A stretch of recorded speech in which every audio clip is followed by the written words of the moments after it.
नमस्कार, आप देख रहे हैं कालचक्र। मैं हूं श्रद्धा और मेरे साथ हैं प्रश्न कुंडली विशेषज्ञ पंडित सुरेश पांडे जी। पंडित जी, बहुत बहुत स्वागत है आपका। नमस्कार। 2022 में रूठी लक्ष्मी 2023 में मान जाएंगी। जानिए 2023 में लक्ष्मी पूजन के मंगल मुहूर्त और मंगल योग सिर्फ कालचक्र में। तो साल 2023 में कैसे मां लक्ष्मी को प्रसन्न करना है, ताकि जो 2022 में आपको अब तक झेलना पड़ा है, पैसों की कमी, बैंक बैलेंस ना होना, बचत ना होना, पैसों के लिए लगातार संघर्ष करना, सैलरी तो आ रही है लेकिन आने से पहले सारे खर्चे फिक्स्ड हैं और आने के अगले दिन ही अकाउंट खाली हो जाता है। तो अगर इन परेशानियों का सामना नहीं करना है तो साल 2023 में माँ लक्ष्मी को प्रसन्न करने के लिए आपको कुछ ज़रूरी नियमों का पालन करना पड़ेगा। कुछ खास मंगल मुहूर्त और मंगल योग में ही आपको माँ लक्ष्मी की साधना और उपाय करने होंगे। तो चलिए सबसे पहले जानते हैं कि साल 2023 में किन तिथियों में आपको माँ लक्ष्मी की पूजा उपासना करनी चाहिए। आइए जानते हैं पंडित जी से। बताएं पंडित जी। देखिए, माँ लक्ष्मी की पूजा में अनेक प्रकार के नियम, प्रतिबंध, सिद्धांत और निषेध बनाए गए हैं। लक्ष्मी जी की विशेष कृपा प्राप्त करने के लिए या विशेष उद्देश्य की प्राप्ति के लिए नियमों का पालन करना बहुत जरूरी होता है। माँ लक्ष्मी जी की साधना से पहले मुहूर्त का विशेष रूप से ध्यान दिया जाता है। 2023 में लक्ष्मी साधना के विशेष नियम ध्यान रखेंगे तो सालों साल माँ लक्ष्मी का आपके घर, आपके कारोबार, आपकी दुकान में अस्थायी वास बना रहेगा। तो चलिए सबसे पहले मैं आपको बताता हूँ 2023 में माँ लक्ष्मी को प्रसन्न करने के लिए सबसे उत्तम तिथि कौन सी है। नवरात्र साल में 2 बार आते हैं, शारदीय नवरात्र और वासांतिक नवरात्र, जिसको चैत्र का नवरात्र भी कहते हैं। माँ शक्ति की उपासना के लिए और साधना के लिए साल में दोनों नवरात्र महत्वपूर्ण है। द्वितीया, तृतीया, पंचमी, सप्तमी, नवमी, दशमी, एकादशी, द्वादशी, चतुर्दशी और पूर्णिमा तिथि शुभकारी है। ये 10 तिथियां लक्ष्मी पूजन के लिए शुभ और अनुकूल मानी गई है। इन तिथियों में माँ लक्ष्मी की उपासना करने से हर मनोकामना पूर्ण हो जाती है। चतुर्थी तिथि हर तरह की साधना के लिए और मंत्र ग्रहण करने के लिए अशुभ मानी गई है। तो मेरे कहने का तात्पर्य ये है कि अगर 2023 के मुहूर्त का ध्यान दे करके और उस हिसाब से माँ महालक्ष्मी की उपासना करेंगे तो निसंदेह मनोकामना पूरी होगी और ऋण रोग दरिद्रता से मुक्ति मिलेगी। इसमें कोई दो राय नहीं है। देखिए, ये तो रही एक बात। सही बात ये है कि अगर आप लक्ष्मी की भरपूर कृपा चाहते हैं तो घंटे 2 घंटे, दिन 2 दिन पूजा करने से लक्ष्मी की भरपूर कृपा नहीं प्राप्त होगी। लक्ष्मी की भरपूर कृपा प्राप्त होती है 21,600 बार आप 24 घंटे में श्वास लेते हैं। कितना लेते हैं? 21,600 बार। 21,600 बार श्वास अगर लेते हैं तो 21,600 बार महालक्ष्मी को अगर याद किया जाए तो महालक्ष्मी हर समय आपके साथ रहेंगी। आप कहेंगे कि कैसे? अगर आप सोए हैं तो कैसे याद करेंगे? अगर आप दिन में याद करना शुरू कर दीजिए तो सोए में श्वास पे अपने आप याद बनी रहेगी। इसको कहते हैं अजपा जप। श्वास पर किसी को स्मरण करना, याद करना। उल्टा नाम जपत जग जाना, वाल्मीकि भय ब्रह्म समाना। इसका अर्थ लोग ये करते हैं कि वाल्मीकि जी ने मरा किया तो वाल्मीकि जी ब्रह्म समान हो गए। ऐसा नहीं है। जप का उल्टा होता है अजप। जप का क्या उल्टा होता है? अजप। और क्या किया वाल्मीकि ने? अजप किया। उल्टा नाम जपत जग जाना, मतलब अजप में उन्होंने नाम जप किया, तब वाल्मीकि भय ब्रह्म समाना। जिस नासिका छिद्र से श्वास चल रही हो, अगर उस नासिका छिद्र पर ध्यान दे करके, आंख बंद करके और उसी नाक से श्वास खींचते हुए मंत्र को पढ़ा जाए और श्वास छोड़ते हुए मंत्र को बाहर निकाला जाए तो ये बहुत जल्दी सिद्धि की अवस्था बनती है।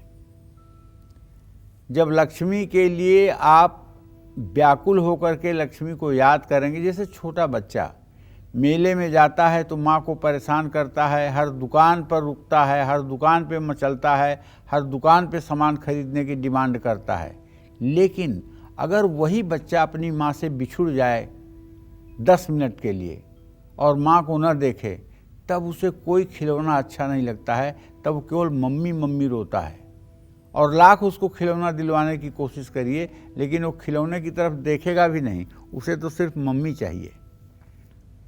तो इसी तरह से आप भी सिर्फ अगर महालक्ष्मी के लिए व्याकुल होकर के वो महालक्ष्मी की साधना करेंगे और उम्मीद मत रखिए उनसे, कोई केवल उनका स्मरण कीजिए, तो उनकी कृपा दृष्टि तो आप पर इतनी बरसेगी कि जिसकी कोई सीमा नहीं। जय मां विंध्यवासिनी। तो साल 2023 में अगर आप भी माँ लक्ष्मी की कृपा चाहते हैं तो आज का कालचक्र आपके लिए है। आज का कालचक्र देखिए और समझिए कि कैसे माँ लक्ष्मी का स्वागत करना है, कैसे उनको मनाना है। अगर कोई भूल चूक हो गई है तो उनको कैसे आपको मनाना है ताकि वो आपको माफ़ कर दें और धन बरसे आपके घर में। पंडित जी, वैसे तो कहावत है कि पहला सुख निरोगी काया, दूजा सुख जेब में हो माया, लेकिन निरोगी काया के लिए भी जेब में माया का होना बहुत ज़रूरी है। तो पैसा सब कुछ तो नहीं, लेकिन बहुत कुछ है, ये कहना तो गलत नहीं होगा। ऐसे में कैसे अकाउंट भरा रहे, या फिर मैंने कुछ लोगों को सुना है कि बहुत ज़्यादा पैसा ना हो लेकिन कम से कम इतना हो कि किसी के आगे हाथ फैलाने की ज़रूरत ना पड़े और अपना जीवन ढंग से कट जाए। सही कह रही हो, तुलसीदास जी भी यही बात कहे हैं जो तुम कह रही हो। न ही दरिद्र सम दुख जग माही, संत मिलन सम सुख कछु नाही। मतलब दरिद्रता को उन्होंने सबसे बड़ा दुनिया का दुख बताया है। अभाव की ज़िंदगी जो है ये सबसे बड़ा दुख है। मतलब मृत्यु से भी बड़ा दुख जो है वो अभाव की ज़िंदगी है, दरिद्रता की ज़िंदगी है। लेकिन उन्होंने ये नहीं कहा कि पैसे वाला हो जाना सबसे बड़ा सुख है। उन्होंने कहा संत मिलन सम सुख कछु नाही। मतलब सज्जन लोगों का सानिध्य मिल जाए तो इससे बड़ा संसार में कोई सुख नहीं है।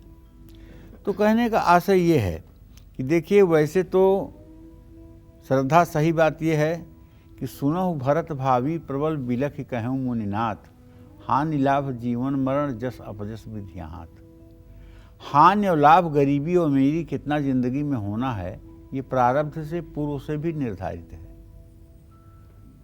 एक बच्चा पैदा होता है भिखारन के पेट से, वो पैदा होते ही गोद में लेकर भीख मांगने लगती है, उसके दूध की भी व्यवस्था नहीं होती है। 9 महीने में वो बच्चा कौन सा कर्म करता है, कौन सा नहीं करता है। और एक बच्चा पैदा होता है अरबपति के यहाँ, उसके पैदा होने के पहले ही सोने का कटोरा चम्मच दूध के लिए तैयार रहता है, 10 प्रकार की गायों का दूध तैयार रहता है, सैकड़ों नौकर चाकर अर्दली तैयार रहते हैं। तो 9 महीने में न तो उसने कर्म किया न तो उसने कोई कर्म किया, दोनों उदर में रहे। लेकिन भाग्य इसी को कहते हैं, प्रारब्ध इसी को कहते हैं। इसने एक ऐसे कोख से जन्म लिया जहाँ सारा सुख मिल रहा है, इसने एक ऐसे कोख से जन्म लिया जहाँ शुरू से ही दुख की जिंदगी शुरू हो गई। तो कहने का मतलब प्रारब्ध और पूर्व जन्म हमारा इसके लिए बहुत जिम्मेदार है। लेकिन गीता में लिखा गया है कि गीता अध्ययन शीलस्य प्राणायाम परस्य नैवम सन्ति ही पापानि पूर्व जन्म कृतानि च। अगर गीता का अध्ययन किया जाए और प्राणायाम किया जाए तो पूर्व जन्म के जितने भी हमारे संचित प्रारब्ध हैं वो सब नष्ट हो जाते हैं और नए प्रारब्ध का उदय हो जाता है। इसी क्रम में एक बात और कहना चाहूँगा श्रद्धा, हमारे यहाँ देवियों के सिद्धपीठ हैं और उस सिद्धपीठ में करवीर को कोल्हापुर कहते हैं। कोल्हापुर को पहले प्राचीन काल में करवीर कहते थे। देवी भागवत में आता है वर्णन, करवीर निवासिन्याम स्थान सर्वोत्तमो उत्तमा। महालक्ष्मी का सबसे सर्वोत्तम स्थान अगर पूरे धराधाम पर है तो करवीर माने कोल्हापुर है। और कोल्हापुर जाकर के एक बार महालक्ष्मी का दर्शन करने से मनुष्य 7 जन्मों तक दरिद्र नहीं होता है और 7 जन्मों तक श्रीमान होकर के पैदा होता है। एक बार कोल्हापुर जा करके और माता के दर्शन करके आप अनुभव करके देखेंगे कि कितनी ये बात सच है और कितना पंडित जी अनुभव की बात कह रहे हैं। वहाँ जाने के बाद कोई आज तक निराश नहीं हुआ है और वहाँ जाने के बाद कठिन से कठिन परिस्थिति में डूबता हुआ व्यक्ति भी तैर जाता है इसमें कोई संदेह नहीं है। बिल्कुल, तो लगन भी होनी चाहिए। और जो आज का कार्यक्रम है, जो हम लगातार बात कर रहे हैं कि भाई माँ लक्ष्मी की कृपा कैसे पाएं, तो आज के कालचक्र में आपको पता चल ही रहा है। अगर आप साल 2023 में लक्ष्मी जी की कृपा पाना चाहते हैं तो आपको किस दिन यानी किस वार में लक्ष्मी साधना करनी चाहिए और किस दिन लक्ष्मी साधना से बचना चाहिए। पंडित जी, बहुत से लोग होते हैं जो कहते हैं मैं पूजा पाठ तो बहुत करता हूँ और खूब व्रत भी रखता हूँ या रखती हूँ, लेकिन उसके बाद भी ईश्वर की कृपा नहीं मिल रही, पता नहीं क्यों ईश्वर हमसे रूठे हुए हैं। तो क्या सही समय वो नहीं चुनते हैं, इस वजह से ऐसा हो सकता है? समय बहुत बड़ी बात होती है, समय बहुत बड़ी बात होती है। और ब्रह्मदेव ने जब सृष्टि की रचना करना चाहा तो वेदों की उत्पत्ति की, और वेदों की उत्पत्ति जब की तो यज्ञ यज्ञादि करने के लिए शुभ समय की ज़रूरत थी, और उस शुभ समय को निर्धारित करने के लिए ज्योतिष शास्त्र की रचना की। क्योंकि ज्योतिष शास्त्र एक ऐसा शास्त्र है जिसे सारे मुहूर्तों का ज्ञान होता है, शुभ और अशुभ समय का इसी से ज्ञान होता है। इसीलिए ज्योतिष को शास्त्रों की आँख कहा जाता है, शास्त्रों की आँख कहा जाता है ज्योतिष शास्त्र को, इसलिए कि इससे मुहूर्तों का विवेचन बहुत आसानी से किया जा सकता है। तो चलिए मैं अब आपको बताता हूँ कि 2023 में माँ महालक्ष्मी को प्रसन्न करने के लिए कौन से दिन सबसे उत्तम होंगे, किस दिन माँ लक्ष्मी की उपासना करना सर्वश्रेष्ठ है। कागज कलम हो तो नोट कर लिया जाए। लक्ष्मी साधना के लिए सोमवार, बुधवार, गुरुवार और शुक्रवार का दिन बेहद प्रभावशाली है। इसमें शुक्रवार के दिन माँ लक्ष्मी की उपासना करना श्रेष्ठ है, क्योंकि शुक्रवार की अधिष्ठात्री देवी माँ महालक्ष्मी है। माँ लक्ष्मी की उपासना करने के लिए जा रहे हैं तो शुक्रवार से ही पूजा शुरू करें। रविवार, मंगलवार, शनिवार को लक्ष्मी साधना शुरू करना निषेध माना गया है। ओम हिरण्यवर्णाम हरिणीं सुवर्ण रजतस्रजां चंद्रां हिरण्मयीं लक्ष्मीं जातवेदो मयावह। ओम तामहयावह जातवेदो लक्ष्मीमनपगामिनीं यस्या हिरण्यं बिन्देयं गामश्व पुरुषानहम्। अश्वपूर्वां रथमध्यां हस्तिनाद प्रमोदिनीं श्रियं देवीमुपह्वये श्रीरमां देवी जुषताम्। कांसोस्मितां हिरण्यप्रकारमाद्रां ज्वलन्तीं तृप्तां तर्पयन्तीं पद्मस्थिते पद्मवर्णां तामिहोपह्वये श्रियं। चन्द्राप्रभासां यस्या ज्वलन्तीं श्रियं देवलोकदेवजुष्टामुदारां तां पद्मनीमीं शरणं प्रपद्ये अलक्ष्मीर्मे नश्यतां त्वं वृणे।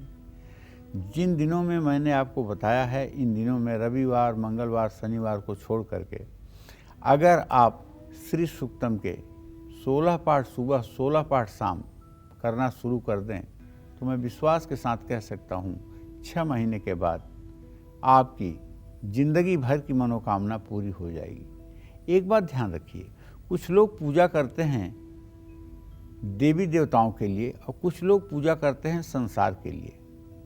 कुछ लोग ऐसे होते हैं कि जब कोई नहीं उनको देख रहा होता है पूजा कर रहे हैं तो पूजा करते ही नहीं हैं, बल्कि वो आलस्य में इधर उधर करते हैं। और जब देखते हैं कि 2-4 लोग मुझे देख रहे हैं पूजा करते हुए तो ऐसा चौकड़ी मार कर बैठ जाएंगे, ऐसी समाधि लगा लेंगे कि लगेगा कभी सिद्ध पुरुष हो गए, भगीरथ के बाद अब इन्हीं का नंबर आने वाला है।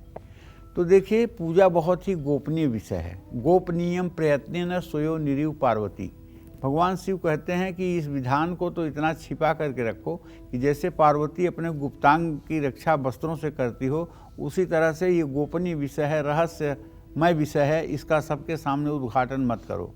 तो जब आप पूजा कर रहे हों तो उस समय आपको अपनी पूजा को सबके सामने पब्लिश नहीं करना चाहिए, सबके सामने दिखाना नहीं चाहिए, सबके सामने बैठ करके पूजा नहीं करनी चाहिए, और न ही अपने पूजा स्थान में जिस तिस को ले जा करके पूजा स्थान दिखाना चाहिए। ये दोनों बातें ध्यान में रखने की हैं। और अगर आप वाहवाही पाना चाहते हैं, अपने पूजा स्थान को सबको दिखाना चाहते हैं, अपनी पूजा करते हुए लोगों को दिखाना चाहते हैं, तो आप मान के चलिए कि आपके पूजा का फल आपको उतना नहीं प्राप्त होगा जितना प्राप्त होना चाहिए। जय मां विंध्यवासिनी। साल 2023 में किन महीनों में अगर आप लक्ष्मी साधना करेंगे तो आपको जल्दी ही उसका लाभ मिल जाएगा और माँ लक्ष्मी आपके जीवन से दुख, दरिद्रता और संकटों को दूर कर देंगी? आइए जानते हैं, बताएं पंडित जी। देखिए, अब मैं आपको बताता हूँ कि 2023 में माँ लक्ष्मी को प्रसन्न करने के लिए कौन से महीने सबसे उत्तम होंगे। वैसे तो मैंने एक बात कही और वो मैं अपने बात पर फिर अडिग हूं। 365 दिन 24 घंटे माँ लक्ष्मी की उपासना होनी चाहिए। कितना होनी चाहिए? 365 दिन 24 घंटे। लेकिन अगर ऐसा संभव नहीं है, सिर्फ ये संभव है कि आप घंटे आधे घंटे ही साधना कर सकते हैं, तो उसके लिए मुहूर्त है। 2023 में किन महीनों में अगर आप माँ लक्ष्मी की साधना करेंगे तो आपको जल्दी लाभ मिलेगा। तो लक्ष्मी साधना के लिए बैसाख और आश्विन का महीना सबसे उत्तम है। माँ लक्ष्मी की उपासना के लिए हर महीने अनुकूल नहीं होते। किसी भी महीने में तिथि, नक्षत्र और दिन अगर बहुत शुभ है, महासंयोग वाले हैं, तो उस दिन लक्ष्मी साधना की जा सकती है। लक्ष्मी जी का मंत्र ग्रहण करने के लिए कार्तिक और मार्गशीर्ष मास बहुत उत्तम है। पुरुषोत्तम मास हर तरह के कार्यों के लिए वर्जित है। पुरुषोत्तम मास उसको कहते हैं जब एक महीने का 2 महीना हो जाता है। कोई महीना जब 2 महीने तक रहता है तो उसको पुरुषोत्तम मास कहते हैं। कुछ लोग उसको ही मतलब कि मलमास भी कहते हैं, लेकिन ये मलमास बड़ा खराब शब्द है, इसका प्रयोग नहीं करना चाहिए। पुरुषोत्तम मास ही कहना चाहिए। इसमें लक्ष्मी साधना भी ना करें और ना ही कोई मंत्र ग्रहण करें। तो इस तरह से अगर समय का ध्यान दे करके लक्ष्मी साधना की जाएगी तो सोने पर सुहागा का काम करेगी, इसमें कोई संदेह नहीं है। जय मां विंध्यवासिनी। तो माँ लक्ष्मी को कैसे प्रसन्न करें और किस दिन प्रसन्न करें, किस महीने में प्रसन्न करें, ये आपको पंडित जी ने बताया। साल 2023 में माँ लक्ष्मी को प्रसन्न करने के लिए वो नक्षत्र कौन से हैं जिसमें आपको माँ लक्ष्मी की साधना करनी चाहिए, आइए जानते हैं। बताइए पंडित जी, अब वो नक्षत्र कौन से हैं? किसी भी देवी देवता की कृपा पाने के लिए आप जब भी उनकी उपासना करें तो कुछ खास नक्षत्रों में ही करें। ये बड़ा प्रकरण हो जाएगा। अगर मैं नक्षत्रों के संज्ञा प्रकरण पर बात करूंगा तो बड़ा विषय हो जाएगा। इसलिए इतना ही कहना चाहता हूं कि जो शुभ सूचक, शुभ संज्ञक नक्षत्र हैं, उसी में लक्ष्मी को प्रसन्न करने के लिए पूजा करनी चाहिए, जो पंचांगों में स्पष्ट रूप से निर्दिष्ट होते हैं, जो समृद्धिदायक होते हैं। किसी भी शुभ कार्य में नक्षत्रों का बहुत रोल होता है। ऐसे में अश्विनी, रोहिणी, मृगशिरा, पुनर्वसु, पुष्य, मघा, पूर्व फाल्गुनी, स्वाति, अनुराधा, मूल, पूर्वाषाढ़, उत्तराषाढ़, सद्भिषा, पूर्व भाद्रपद, उत्तर भाद्रपद और रेवती, इसी नक्षत्र में लक्ष्मी साधना करना चाहिए। अन्य साधनाओं के लिए भी ये नक्षत्र शुभकारी हैं। भरणी जैसे नक्षत्र जो यमराज के हैं, वो साधना के लिए श्रेष्ठ नहीं हैं, बल्कि साधना के लिए नुकसानदायक हैं। इसलिए अगर शुभ नक्षत्र, शुभ तिथि, शुभ वार में साधना शुरू की जाए तो आप समझ लीजिए सोने पर सुहागा का काम करता है। इसमें कोई दो राय नहीं है। जय मां विंध्यवासिनी। हम में से हर कोई जानता है कि साल 2023 में हर कोई चाहता है कि उसकी फाइनेंशियल कंडीशन कैसी रहेगी, कब सैलरी बढ़ेगी, कब बिजनेस में बड़ा फ़ायदा होगा, कब प्रॉपर्टी बनेगी और बैंक बैलेंस कब बढ़ेगा और माँ लक्ष्मी की कृपा कब उन पर बरसेगी। ये एक ऐसा सवाल है जो हर कोई जानना चाहता है। साथ ही ये सब पाने के लिए उन्हें कैसे और कहाँ बैठकर करनी है लक्ष्मी माँ की साधना, आइए जानते हैं। बताएं पंडित जी। देखो, लक्ष्मी जी के लिए पूरा संसार पागल है और श्रद्धा कोई ऐसा व्यक्ति नहीं है इस संसार में जो लक्ष्मी की कृपा से कभी संतुष्ट हुआ हो। जितना जिसको मिलेगा उससे ज़्यादा उसको चाहिए ही चाहिए। जितना जिसको प्राप्त होगा उससे ज़्यादा भी उसको चाहिए। करोड़पति है तो उसे अरबपति बनना है, अरबपति है तो उसे खरबपति बनना है। मतलब शायद ही कोई ऐसा व्यक्ति होगा जो ये कहे कि अब मैं अपने जीवन से संतुष्ट हूं और मुझे कुछ नहीं चाहिए। तो कहने का मतलब, अच्छा, लक्ष्मी साधना के प्रति लोगों का पागलपन भी है, इसमें भी दो राय नहीं है। एक तुम्हें बहुत अपने अनुभव की बात बताता हूं। महाराष्ट्र में कोल्हापुर महालक्ष्मी का एक स्थान है जहाँ साक्षात महालक्ष्मी निवास करती है। मूर्ति की बात मत करो, वहाँ महालक्ष्मी की मूर्ति है, वहाँ साक्षात महालक्ष्मी निवास करती है। और यही कारण है कि बम्बई जो है आर्थिक राजधानी है। महाराष्ट्र में महालक्ष्मी के रहने के कारण बम्बई आर्थिक राजधानी है। और छोटा सा शहर कोल्हापुर है, वो इतना समृद्धशाली शहर है कि उसकी कल्पना नहीं आप कर सकते। वो महालक्ष्मी की ही कृपा है। तो कहने का मतलब ये है कि जो लोग महालक्ष्मी का दर्शन करने जाते हैं वो लोग लाइन लगा करके बड़े बेचैनी से, बड़े बेसब्री से महालक्ष्मी की एक झलक पाने के लिए तड़पते रहते हैं। महालक्ष्मी का जब दर्शन हो जाता है तो महालक्ष्मी के प्रतिमा से पश्चिम तरफ 15 फीट की दूरी पर एक मंदिर है जिसमें दिव्य सरस्वती माता का विग्रह है, सरस्वती माता का मूर्ति है। वहाँ एक महिला या एक पुरुष पुजारी के रूप में बैठे रहते हैं। लोग महालक्ष्मी के यहाँ से सिर झुका करके प्रसाद चढ़ा करके निकलते हैं तो 15 फीट की दूरी में ही श्रद्धा बदल जाती है। सरस्वती की प्रतिमा के सामने न रुकना मुनासिब समझते हैं, न हाथ जोड़ना मुनासिब समझते हैं, न 2 रुपया चढ़ाना मुनासिब समझते हैं और निकल देते हैं, जैसे ज्ञान की कोई ज़रूरत ही नहीं है। ये संसार है, लेकिन सही बात यह है कि ज्ञान की भी आवश्यकता है। बिना ज्ञान के चाहे जितना लक्ष्मी हो जाए सब नष्ट हो जाता है।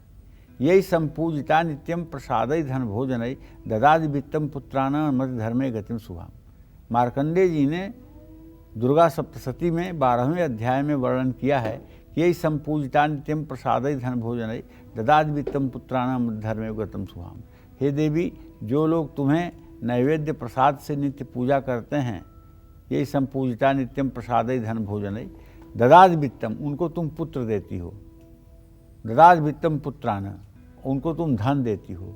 धन किस लिए देती हो? ताकि पुत्र पैदा हो तो उसकी परवरिश हो। ददाद वित्तम पुत्रान मति धर्मे गतिम शुभाम, और सुंदर मति इसलिए देती हो ताकि वो बर्बाद न करे, अपने घर को चौपट न करे।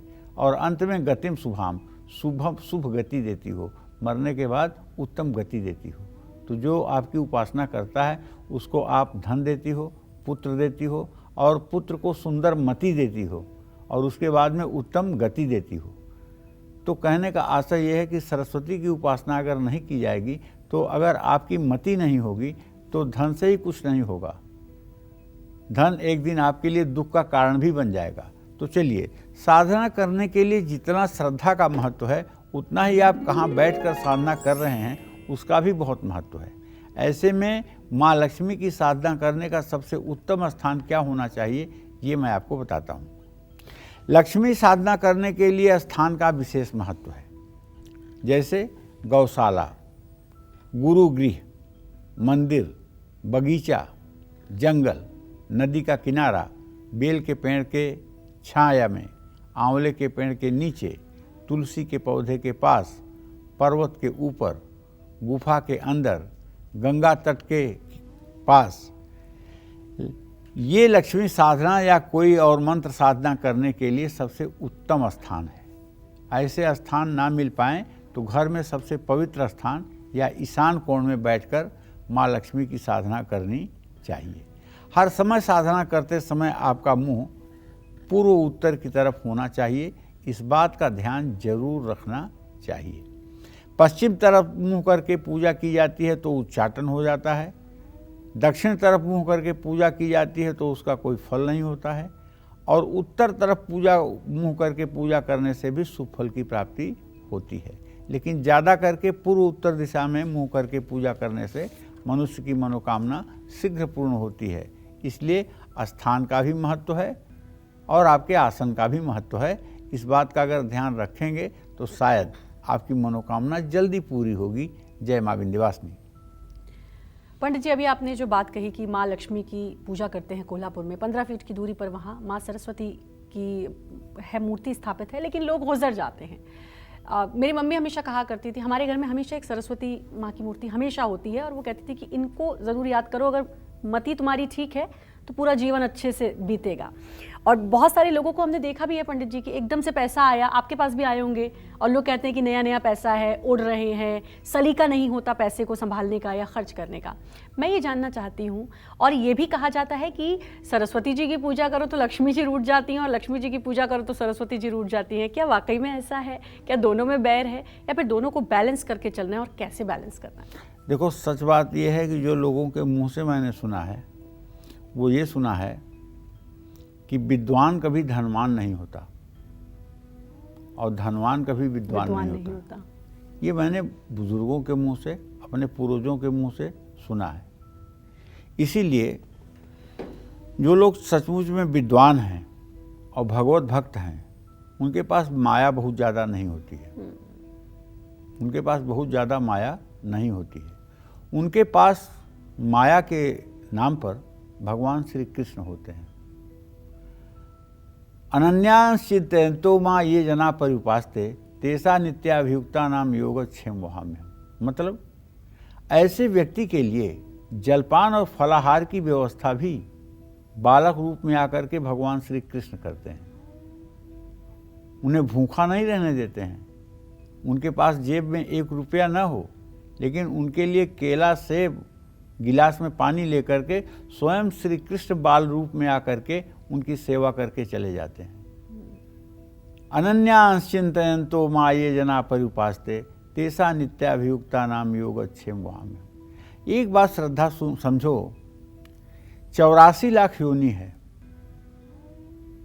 जिसमें कमाता सिर्फ मनुष्य है, और 84 लाख योनि में कोई ऐसा प्राणी नहीं है जो कमाता हो।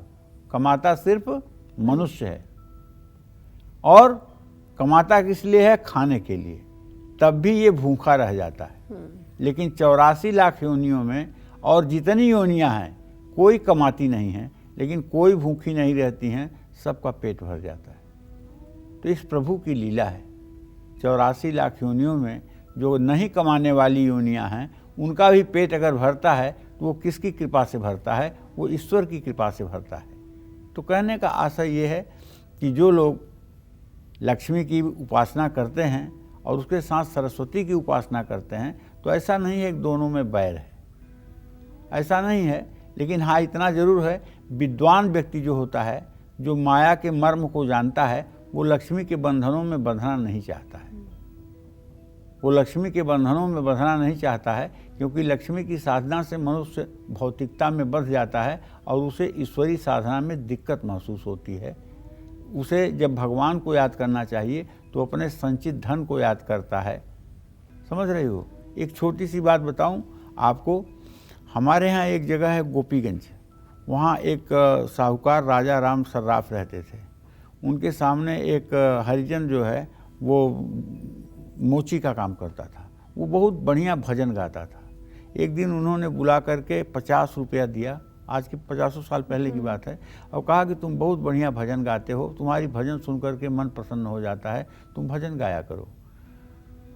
उसने पैसा लिया और बड़े खुशी मन से पैसा लिया, और दूसरे दिन से भजन गाना बंद कर दिया। 10 दिन के बाद उन्होंने बुला के पूछा कि रामलाल, तुमने तो भजन गाना ही बंद कर दिया, 10 दिन से तुम भजन ही नहीं गा रहे हो। उससे वो रोने लगा। बोला, साहब, आपने जो पैसा दिया है उसको मैं दिन भर में 3 बार रखने जाता हूँ। कभी उसको छप्पर में डाल के आता हूँ, कभी चावल के डब्बे में डाल के आता हूँ, कभी उसको दाल के डब्बे में डाल के आता हूँ। मुझे दिन भर उसकी चिंता लगी रहती है कि मेरा वो पैसा चोरी न हो जाए।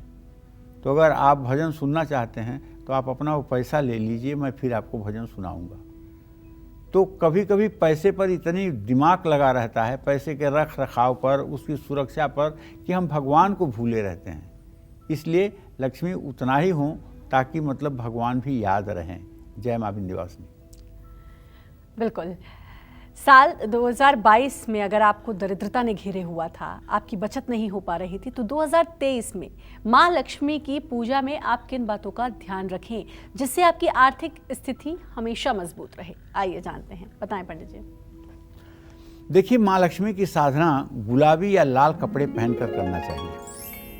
इनकी पूजा का उत्तम समय गोधूली बेला और मध्यरात्रि है। माँ लक्ष्मी की ऐसी प्रतिमा की उपासना करनी चाहिए जिसमें वो गुलाबी कमल के फूल पर बैठी हो। माँ लक्ष्मी की अंगूठे जितनी ऊंचाई की मूर्ति ही घर में स्थापित करनी चाहिए। ऐसी लक्ष्मी जी की प्रतिमा जिसमें वो उल्लू पर सवार हों, उनकी कभी भी घर में स्थापना नहीं करनी चाहिए। ऐसी मूर्तियों की पूजा करने से घर में लोगों की बुद्धि में कमी आती है। मूर्तियों को दीवार से सटाकर नहीं रखना चाहिए, ये दीवार से करीब 1 इंच दूर होनी चाहिए। एक साथ जुड़ी लक्ष्मी गणेश की प्रतिमा को घर में स्थापित नहीं करना चाहिए। लक्ष्मी गणेश की प्रतिमा अलग अलग होनी चाहिए। माँ लक्ष्मी के मंत्रों का जप करने के लिए स्फटिक और कमलगट्टे का माला सर्वश्रेष्ठ है। लक्ष्मी प्रतिमा पर चंदन या कुमकुम का तिलक लगाना चाहिए। लक्ष्मी पूजन में कमल के फूल का उपयोग करना चाहिए। कमल का फूल सुंदरता, समृद्धि और शुभता का प्रतीक है। देवी लक्ष्मी को कुछ भी अर्पित करते समय उसमें तुलसी और तुलसी की मंजरी नहीं डालनी चाहिए। देवी लक्ष्मी को लाल रंग की बाती वाला दीपक अर्पित करें और उनके दाहिनी तरफ उसे रखें। तो इस तरह से लक्ष्मी के पूजन के विधान पर अगर ध्यान दिया जाए तो निश्चित रूप से भाग्योदय होता है। जय मां विंध्यवासिनी। साल 2023 में आपको किस लग्न में माँ लक्ष्मी की उपासना करनी चाहिए और किस लग्न में पूजा पाठ करने से बचना चाहिए, आइए जानते हैं। बताएं पंडित जी।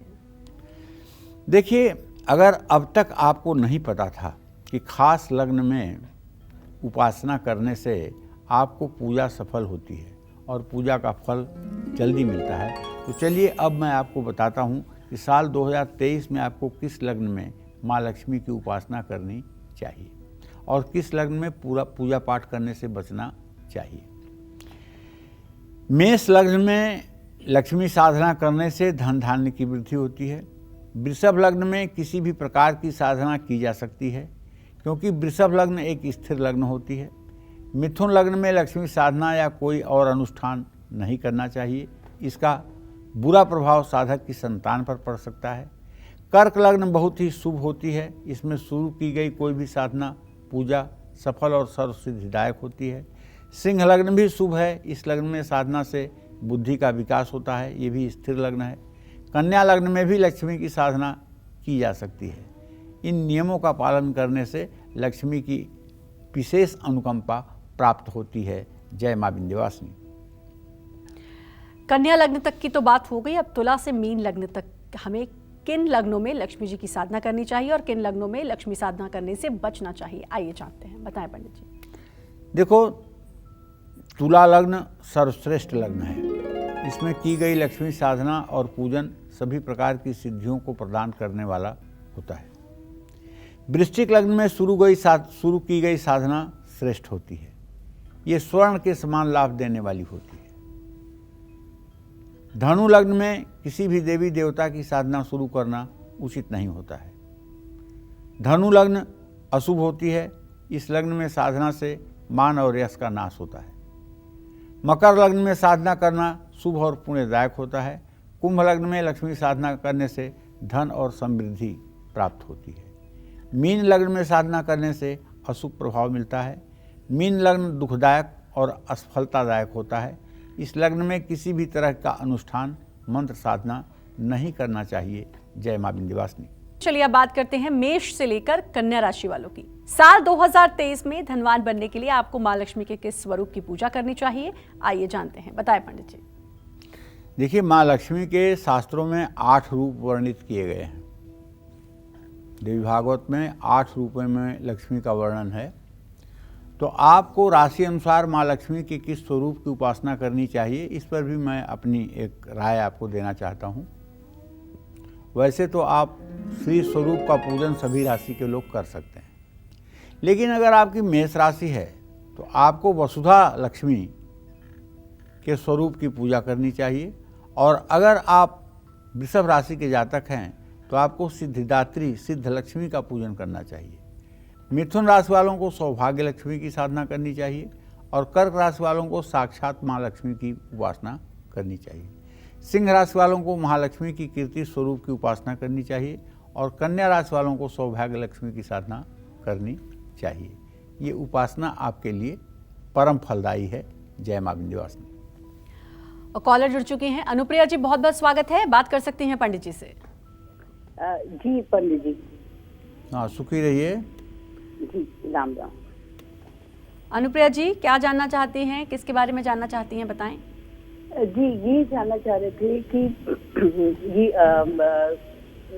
ये डॉक्टर हैं और ये जानना चाहते आगे करियर में क्या हो, मतलब आगे करियर कैसा है, इंडिया में है बाहर है? कहाँ पैदा हुई थी? लखनऊ में।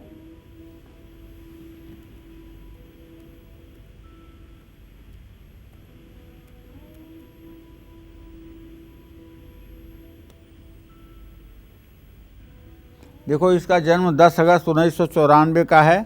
रात 11 साढ़े 11 बजे का जन्म है। अभी इसकी राहु की महादशा चल रही है। राहु की महादशा में बुध की अंतर्दशा चल रही है। गुरु चांडाल योग इसकी कुंडली में है। इसके 10वें भाव का स्वामी कुंभ राशि में बैठा हुआ है। डॉक्टर तो ये अच्छी वाली है, इसमें कोई दो राय नहीं है, क्योंकि चंद्र शुक्र दोनों छठे भाव में हैं। लेकिन गुरु राहु की युति इसके विवाह भाव के लिए श्रेष्ठ नहीं है, और कन्या राशि का शुक्र होना, नीच का शुक्र होना इसके मैरिज लाइफ के लिए अच्छा नहीं है। मैं आपसे कहना चाहूँगा कि इसके लिए 2 पूजन करवाइए। एक तो गुरु चांडाल योग की शांति के लिए 2 ग्राम सोने की शिव प्रतिमा बनवा करके उसकी विधिवत पूजा करके, पूजा कराने वाले ब्राह्मण को पीतल की थाली में पान के पत्ते पर दान करिए ये प्रतिमा, तब फायदा होगा। और दूसरा, शुक्र के वैदिक मंत्रों का 72,000 मंत्र जब 18 ब्राह्मणों द्वारा एक दिन में शुक्रवार को कराइए, जिससे इसका आने वाला वैवाहिक जीवन भी सफल और सुखी रहे। 17 जनवरी 2023 के बाद इसके करियर में और भी चमक दिखाई देगी। और स्वास्थ्य के रूप में एलर्जी की बार बार इसको प्रॉब्लम होगी, कोल्ड से मतलब कि इसको प्रॉब्लम होगी। ऐसे में अगर 5 बुधवार 100 ग्राम देसी कपूर किसी मंदिर में आरती के लिए दान किया जाए तो इसके सेहत के लिए अच्छा होगा। जय मां विंध्यवासिनी। पंडित जी, एक चीज़ मैं आपसे जानना चाहूँगी कि हमने पहले माँ सरस्वती की बात की, लक्ष्मी की बात करी, पैसा बहुत सारा आ जाने के बाद उसे मैनेज कर पाएँ, उसका सही जगह इस्तेमाल हो पाए और उसमें इजाफा भी हो, इसके लिए माँ लक्ष्मी को कैसे प्रसन्न करें? श्री माता श्री महाराज्ञी श्रीमत् सिंहासनेश्वरी चिदग्नि कुंड संभूता देव कार्य समुद्यता। जब माता को आप, लक्ष्मी को माँ के रूप में आवाहन करते हैं तो पैसे का मैनेजमेंट आपको खुद आ जाता है। लेकिन उन्हें आप माँ के रूप में उपयोग करें। माँ के स्तन का दूध बच्चे का पेट भर देता है, लेकिन माँ के स्तन का दूध फ्रिज में नहीं रखा जाता है। उसी तरह से जो लक्ष्मी परिवार के परवरिश के लिए आती हैं, उनका सही मैनेजमेंट करना उस घर के सदस्यों को आता है। इसलिए जो माँ लक्ष्मी को माँ स्वरूप में आवाहन करते हैं, उन्हें माँ सद्बुद्धि भी देती है। कहने का आशय यह है कि पैसे का सदुपयोग करना वही माँ सिखा देती हैं। उससे कभी मनुष्य के अंदर उस श्रृंखलता नहीं आती है और विलासिता और वैभव के चक्कर में पड़ करके मनुष्य पतन के गर्त में नहीं जाता है। तो इसलिए श्री स्वरूप लक्ष्मी की पूजा करनी चाहिए, जो कमल वासिनी हैं।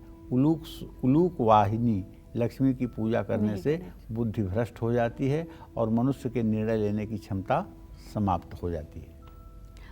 बिल्कुल, तो श्री स्वरूप की आपको पूजा करनी चाहिए। चलिए अब बात कर लेते हैं तुला से लेकर मीन राशि वालों की। तुला से लेकर मीन राशि वालों को साल 2023 में धनवान बनने के लिए माँ लक्ष्मी की किस स्वरूप की पूजा उपासना करनी चाहिए, आइए जानते हैं।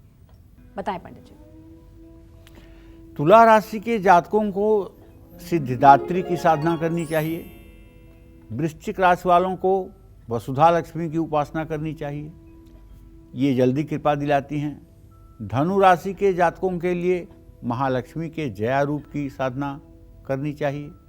मकर राशि वालों के लिए माया लक्ष्मी की आराधना विशेष उपयोगी है। और इसी क्रम में कुंभ राशि के जातकों के लिए माया लक्ष्मी की साधना शुभकारी है। मीन राशि वालों को जया लक्ष्मी की उपासना करना फायदेमंद होता है। जय मां विंध्यवासिनी। और पंडित जी, आपने तो बता दिया कि किस स्वरूप की पूजा करनी चाहिए, लेकिन विधि क्या होनी चाहिए? एक वो बेसिक विधि की अगर मैं बात करूं तो किस तरीके से माँ लक्ष्मी की पूजा करनी? देखो, महालक्ष्मी की पूजा करने के लिए जो विधि मैं बता रहा हूँ, इस विधि का अगर आप उपयोग करें तो महालक्ष्मी शीघ्र ही आपके ऊपर प्रसन्न होती हैं।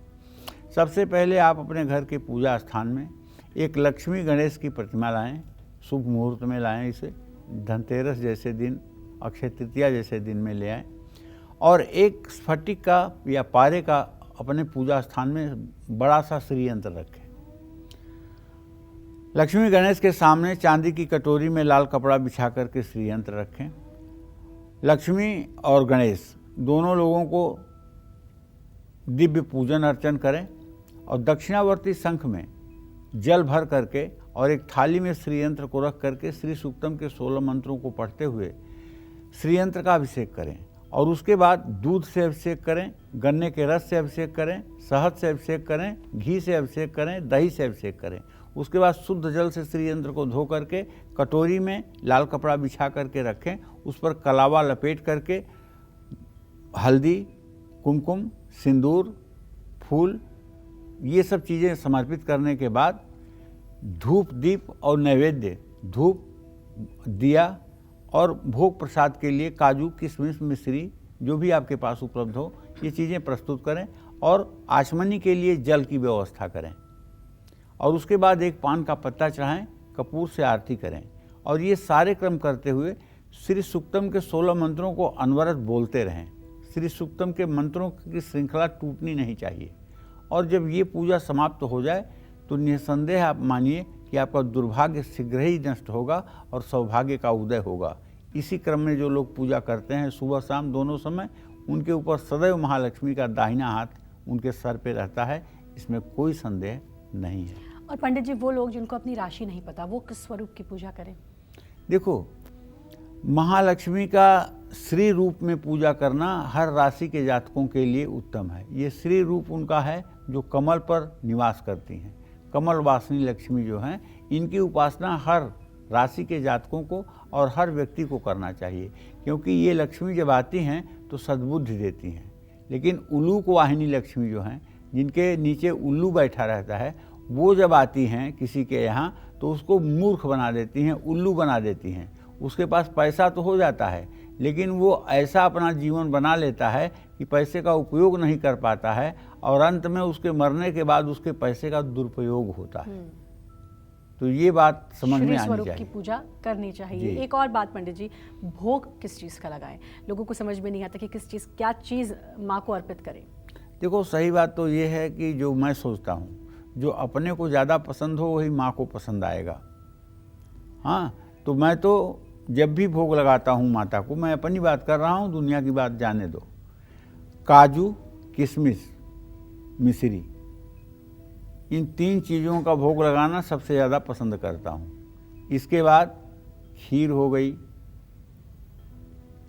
चावल बना हुआ सुगंधित हो गया, जीरा और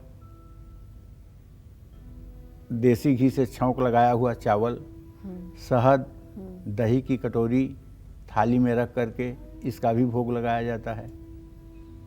ठीक है। और महालक्ष्मी को भोग लगाने के लिए ऋतु फल, सीजनल जो फल हैं उनका भोग लगाया जाता है। तो इस तरह से आप वैसे जिसके पास कुछ नहीं है, सामर्थ्य नहीं है, माँ ने सामर्थ्य नहीं दिया है, वो अपने घर में चीनी रखी हुई तो चीनी का भोग लगा दे, गुड़ का भोग लगा दे। माँ किसी चीज़ में नाराज नहीं होती हैं। बिल्कुल। क्योंकि माँ जो है, श्रद्धा, माँ जो है ये भावग्राही है, क्रियाग्राही नहीं है।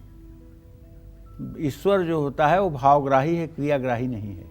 इसलिए माँ हर चीज़ में संतुष्ट रहती है, सिर्फ आपकी भावना होनी चाहिए। जय माँ विंध्यवासिनी। बिल्कुल, बहुत अच्छी जानकारी पंडित जी आपने दी, और कैसे साल 2023 में हम माँ लक्ष्मी को प्रसन्न करें आपने बताया, अपना समय दिया उसके लिए आपका बहुत बहुत धन्यवाद।